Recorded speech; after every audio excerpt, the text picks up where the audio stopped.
Hey everyone, it's Tyler Thomas, the Beam team of eXp Realty, and today I'm going to talk about January, so last month's market stats for Corvallis, Oregon. For market stats, a lot of people just look at the stats coming out of the bigger cities, but I really feel like it's important to look at your local market and kind of understand what's going on there. Depending on the city and even the county, even if close, there might be a big difference in price, sometimes even between $25,000 and $50,000. These stats I'm going to talk about will be in your specific town. Today I'm going to talk about Corvallis. I do these videos now once a month so that you're aware of what's going on in your specific market.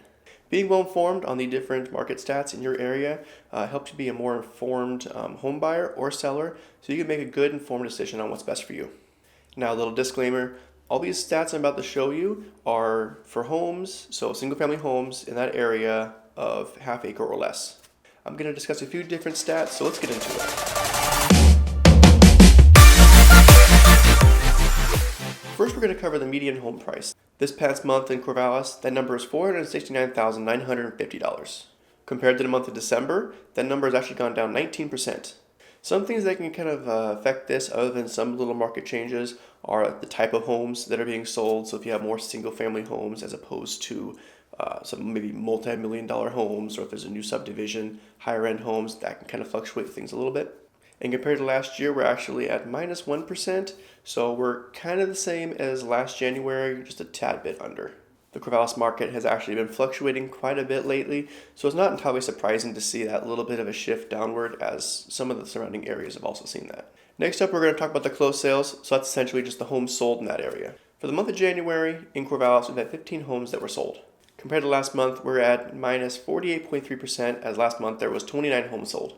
Another big difference compared to this time last year, we're actually at negative 44.4% for the market, so we have seen a rather drastic amount of decrease in the homes sold. Now we're going to talk about the median days on market. This is simply the amount of days it takes for that home to be sold. Corvallis was fairly consistent this month. We only went up 2.7%, so not a lot of days, roughly 2 days total added. Most nearby areas have definitely seen an increase in this, so it's a pretty good sign for Corvallis that we've stayed so stable. As a home sit in the market longer, there's some things to think about, so you might have some more price reductions or some seller concessions. Now we're going to talk about the percentage of the list price received. This just shows what percentage of the list price, the starting list price, that the seller is getting. So in January, homes in Corvallis were going for 98.9% of the list price. So for the first time in quite a long time, these homes are now going for under list price. And this number is actually 2.1% lower than December's number, so last month's number, and 3% lower than what last year's was. Okay, last we're going to talk about the month supply of inventory. So what this is there is no more homes added to the market and everything was sold at the same pace, how many months it would take for those homes to sell at the current pace that we're going. Over time, this has been a pretty important number because this is the number they use to kind of tell you if we're more in a buyer's market or more of a seller's market. Historically, around that 6% marker has been what they've used to tell you if you're in a buyer's or seller's market. So if that number is higher, you're in a buyer's market. If it's lower than 6, typically you're in a seller's market. The past few years, this market's been anything but normal. So there's some of the market leaders have actually been kind of thinking maybe around that 4 to 6 marker, just because things have been so different. That might be more kind of around neutral. So 4 or less might be more of a seller's, and anything higher than 6 will still be more of a buyer's market. Currently, Corvallis is at 2.5 months of inventory, which is a full 129.5% higher than December. This is actually a really good indicator for the area. It's showing that there's a lot more houses starting to be on market, and there's more houses on market than there are being sold. So it's actually getting pretty good for buyers. The current active houses in the market is 38. This 2.5 months of inventory is kind of starting to show that buyers are having a little bit more power than they have in the past.